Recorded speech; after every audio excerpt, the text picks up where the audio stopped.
Hi, okay, so now we're going to look at scoring our loaves.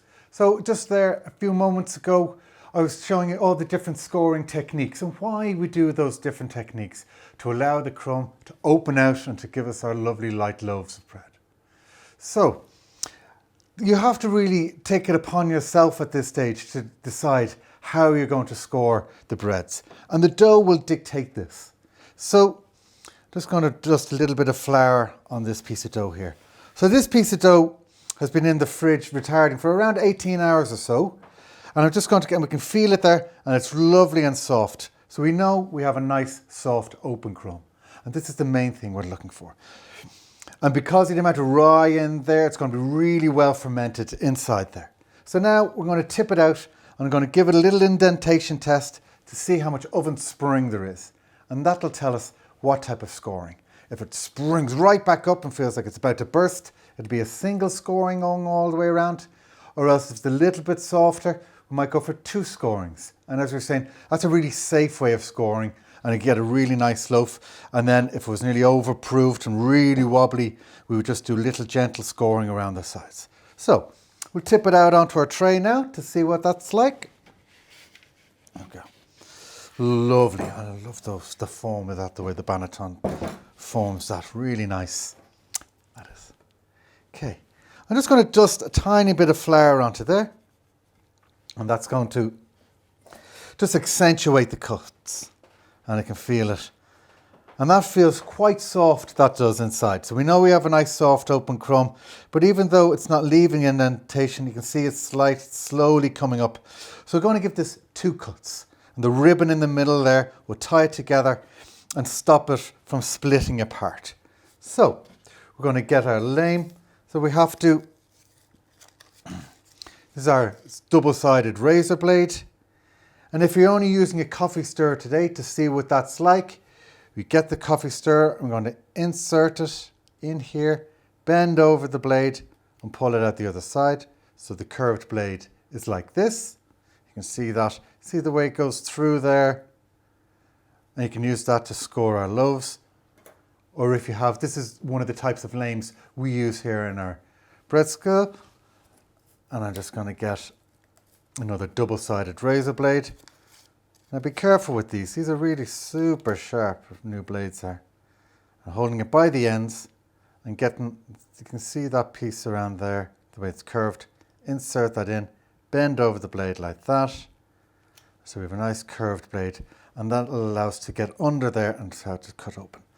So we're going to score it the full length of our bread, but instead of around the outside here, I'm going to give 2 scorings just like that across here. And that ribbon's going to tie it together and stop it from splitting apart. So starting at this end here, holding the lame at an angle, that'll allow it to lift open like that. Put one hand here, helps guide the blade, and just bring it to there. Don't bring it all the way down. You're going to stop just at the top here. And then go back up by a third, right over the side here. So we have our 2 cuts here, and that opens out the whole of our dough. We're going to put that into our oven now. Our oven's set to around 240 degrees. It'll take about 40 minutes in there. We'll turn it down after around 20 to around 210 to finish off our loaf. This is going in here. Put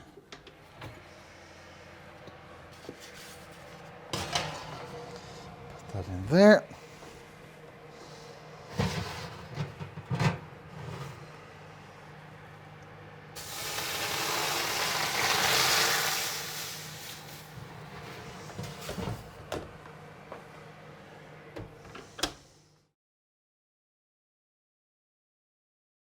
Okay, so our bread's been in the oven now for 40 minutes. So I'm just going to check on it now, and we're going to take it out, and we're going to just check the internal temperature to see that we have over 90 degrees to check that our bread is baked. Okay, so we're back to the oven, see how it's getting on.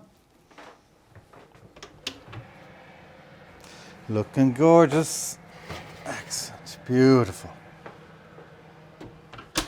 Okay, now, so our loaf is looking gorgeous. We're just going to check the temperature of that by putting our probe thermometer inside, and we're looking for at least 90 degrees just to check that our bread is baked. So we have it 92, come up 93. That's the perfect temperature inside. Excellent. So I'm just going to slide this across here and put it onto our cooling tray to try. Our beautiful loaf of bread. You can see the ribbon, the way it's holding it all together. And we still have our beautiful loaf of sourdough bread. Excellent. Okay, for this one now, we're going to make a really large miche. We're going to use our full 1600 grams of dough, and instead of making two breads, we're going to make this what would be a typical of a French pain de campagne, those really large hearth loaves. So when you are making one of these loaves, you want it really well proofed. We can see how soft this is here, because we don't want it to really rise too much in our oven, because otherwise you end up with a really high loaf, and these can be unpractical. So we have our really well proofed dough. I'm going to dust some flour onto the bottom of that just to smooth it off. Going to dust some flour onto our baking tray here. This will prevent our dough from sticking.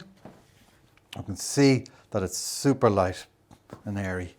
We're going to get our dough. We're just going to gently tip it out onto our baking tray. And we can see that's really lovely and soft. Now, I'm just going to get some more of our flour, because we're going to do a little bit of design on this here. We can see that. I'm just going to rub all that on to make it. So as we were saying, because these are really well proofed, we're going to score this with 4 lines, but we're not going to have them intersecting, so our dough doesn't tear itself apart. I'm going to go 4 curves, just again up on the shoulder here. Now, we take our lame as before, and we have it with the curved blade, and putting one hand here, and just scoring it through there, a couple of millimeters deep. Again across here, and then our third one there, and then onto our 4th one here. Okay, and these ribbons here will hold it together and allow it to open out without tearing apart. Now, when you get confident using those scoring, perhaps you want to do a little bit of detailed work. So for that, a straight blade is much easier to use. So we're going to remove our blade before. I'm going to flick the lame around, inserting it back in, and then this time we have a straight blade, and this is quite easy then to be able to doing our detail work. So a nice little one we've come up for this is for drawing some wheat and rye. So just, you don't really want to cut through the dough with these, you just want to gently rest it on top, and then I'm going to nick it so we represent the ears there. Again, another little bits for the leaf, and then we'll do another stalk here coming up, getting in there, and a little bit of detail cutting into our dough nice and gently. This is much easier to do on retarded doughs because the crust is nice and stiff. This one here this time, it's going to come around, it's going to tip its head down, because this is going to represent the rye in our bread. We have our 2 wheats and a rye, which is what went into making our recipe. And the rye, when ripe, tips its head back to the soil. Okay, so we have our breads. Now we're going to put that into our oven as before. I have the oven set at around 240 degrees or so. This will take a little bit longer, so we're going to turn it down after about 20 minutes as usual. Might take somewhere between maybe around 50 minutes. But again, we'll check with our probe thermometer towards the end. Now, I'm going to bring this over. Okay, going into our oven. Putting our steam in as before.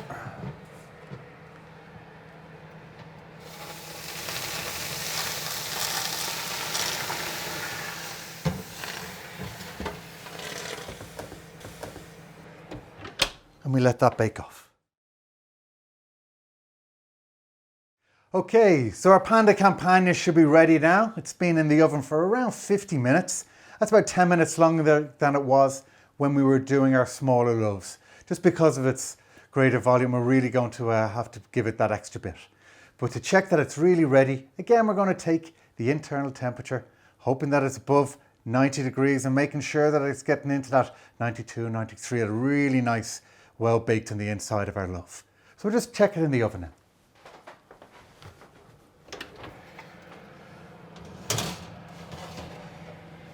Now that's looking gorgeous.